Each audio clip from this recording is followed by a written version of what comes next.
الحمدللہ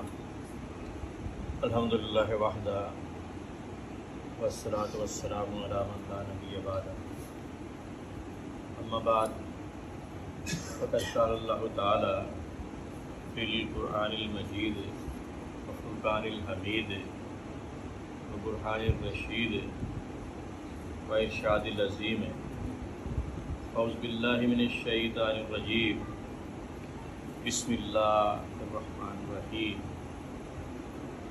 وَإِذَا سَأَلَكَ عِبَادِي عَنِّي فَإِنِّي قَرِيبٌ، اور جب میرے بندے جب سَأَلَكَ سوال کریں عبادی میرے بندے عنی میرے بارے میں فَإِنِّي قَرِيبٌ، تو انہیں بتا دیں کہ میں ان کے بڑا قریب ہوں، بڑا نزدیک۔ دوسری جگہ قرآن پاک میں اللہ تعالیٰ ارشاد فرماتا ہے نحن اقرب الی من حبل الورید، میں تمہاری شاہ رگ سے بھی قریب، اجیب دعوات الداعی اذا دعان، اور میں اجیب الدعوات، میں جواب دیتا ہوں، اجیب جواب دیتا ہوں، دعوت دعا کرنے والے جو مجھ سے دعا کرتا ہے میں اس کو جواب دیتا ہوں اذا دعانی، جب وہ مجھے پکارتا ہے، جب مجھ سے دعا کرتا ہے تو میں جواب دیتا ہوں۔ فَلْيَسْتَجِبُوا لِي، اس لیے میری فرما برداری اختیار کریں، یعنی اللہ تعالیٰ کی، وَلْيُؤْمِنُوا بِي، اور مجھ پر پکا ایمان لائیں، لعلہم یرشدون، تاکہ وہ رشد و ہدایت کو پا جائیں، سیدھا راستہ، لعلہم یرشدون، کہ وہ راہ حق کو پا جائیں۔ ارشاد اور مرشد یہ جو اصول ہے اس پہ پورا ہوتا ہے۔ صحابہ کبار رضوان اللہ علیہم اجمعین موجود ہیں، حضور موجود ہیں، اور یہ اللہ تعالیٰ ارشاد فرماتا ہے کہ ان کو کہو میں ان کے قریب ہوں، یہ مجھے پکاریں میں ان کی آواز سنتا ہوں۔ اور دوسری جگہ یہ بھی ارشاد فرمایا قرآن میں کہ جب یہ کوئی اپنی جانوں پہ ظلم کر لیں تو آپ کے پاس آ جائیں اور اللہ تعالیٰ سے معافی مانگیں، آپ بھی ان کے لیے دعا کریں تو اللہ کو بخشنے والا پائیں۔ جب یہ اپنی جانوں پہ ظلم کر لیں یعنی کوئی گناہ کر لیں تو یہ آپ کے پاس حاضر ہو جائے اور اللہ تعالیٰ سے معافی مانگے تو اللہ تعالیٰ بخشنے والا ہے۔ تو اب یہ قرآن دونوں طریقے بتا رہا ہے۔ ایک طریقہ یہ ہے کہ آپ اللہ تعالیٰ سے خود بھی باتیں کریں، خود اس سے سوال کریں، خود اس سے دعا کریں، وہ آپ کی دعا کو قبول کریں۔ دونوں طریقے قرآن میں ہیں۔ دوسرا طریقہ یہ ہے کہ جب اپنی جانوں پہ ظلم کر لیں، ظلموا انفسہم،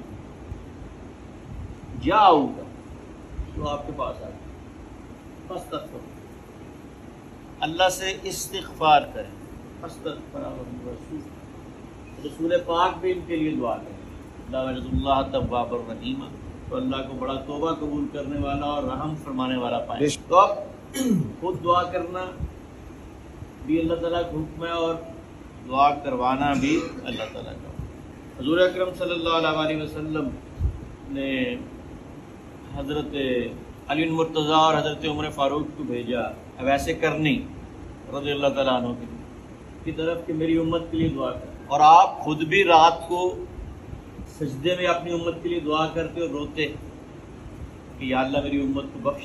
احل لکم لیلۃ الصیام الرفث الی نسائکم، احل لکم لیلۃ الصیام الرفث الی نسائکم، پہلے جب رمضان شروع ہوا، شروع میں رمضان شروع ہوا تو پہلے رات کو اپنی بیویوں کے پاس جانے کی اجازت نہیں تھی، تو کچھ لوگوں نے، کچھ صحابہ نے یہ غلطی کر لی، تو پھر اللہ تعالیٰ نے اجازت دے دی۔ احل لکم تمہارے لیے حلال ہے لیلۃ الصیام رمضان کی راتوں میں مر رفثوا الی نسائکم کہ تم اپنی بیویوں کے پاس جا سکتے ہو۔ ہن لباس لکم وانتم لباس لہم، وہ تمہارا لباس ہے اور تم ان کا لباس۔ اب اس میں بڑی ایک اچھی چیز، جو آیات تو ساری اچھی ہیں اور اچھی ہوتی ہیں، اللہ کا کلام ویسے ہی اچھا ہے، لیکن اس میں ہمارے لیے سمجھنے کے لیے ایک بڑی چیز، ان لباس لکم، وہ جو تمہاری بیویاں ہیں تمہارا لباس ہے اور تم ان کا لباس ہو۔ لباس کیا کرتا ہے؟ لباس ایک دوسرے کو ڈھانپتا ہے، تو تم اپنی بیویوں کی غلطیوں کو ڈھانپا کرو، تمہاری بیویاں تمہاری غلطیوں کو ڈھانپا کرو، کیونکہ تم ایک دوسرے کا لباس ہو۔ لباس کیا کرتا ہے؟ گرمی سردی سے بچاتا ہے، تم ان کا لباس ہو، تم ان کی گرمی سردی کا خیال رکھو، وہ تمہاری گرمی سردی کا خیال۔ یہ بڑے لطیف نکات ہوتے ہیں قرآن میں، ان پہ غور کریں تو یہ چیزیں سمجھ آتی ہیں کہ اللہ تعالیٰ فرما رہا ہے۔ ایک ظاہری اس کے مطالب ہوتے ہیں، ایک ان کی روح ہوتی ہے کہ ان کے اندر کیا ہے۔ علم اللہ انکم کنتم تختانون انفسکم فتاب علیکم وعفا عنکم۔ علم اللہ انکم، اللہ تعالیٰ جانتا ہے، کنتم تختانون، کہ تم میں سے کچھ لوگوں نے خیانت کر لی۔ اللہ کا حکم نہیں تھا کہ اپنی بیویوں کے پاس جاؤ، تم چلے گئے، انفسکم، اپنے نفس سے، فتاب علیکم، لیکن اللہ نے تمہیں معاف فرما، تمہاری توبہ قبول کر لی ہے، وعفا عنکم، اور تمہیں معاف کر دیا۔ فل انا باشرہن وابتغوا ما کتب اللہ لکم، اب اجازت دے۔